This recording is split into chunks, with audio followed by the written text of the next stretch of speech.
Nós acaba de receber o resultado do turismo para o que trata é prometo 4 lunas de ano 2024. Nós temos que ver que Aruba queda high in demand, nós queda que nós temos que ver que a demanda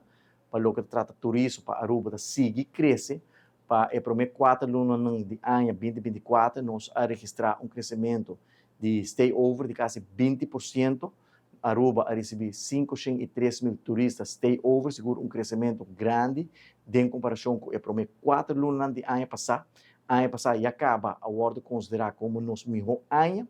da história do país Aruba, no que trata turismo, e a ano aqui nós está surpassando a cifra de ano passado, que seguro algo sumamente positivo, também para nosso crescimento econômico e seguro também para o país Aruba. Se nós passarmos over para o que trata o resultado de turismo cruzeiro, nós mira um resultado sumamente positivo, nós mira crescimento de 10%, Aruba a receber durante a primeira 4 lunas de ano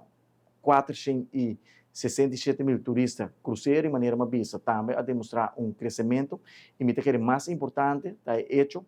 o que agora nós mira é Tourism Receipt, que é quantidade de placa que o turista não lá atrás da nossa economia, que está guardando medir para o Banco Central, que é indicador de mais importante para medir a qualidade de nossos turistas, também nós mira que nós registrar crescimento, que está confirmar que o manejo que nós estamos levando para trazer turista afluente, turista que está lá roupa e placa atrás da nossa economia, está dando o resultado que nós estamos buscando e nós estamos sumamente satisfeitos com o resultado no dia por mês 4 lunas de ano, que está demonstrar que nós estamos tendo a melhor high season da história do país Aruba para o que trata turismo,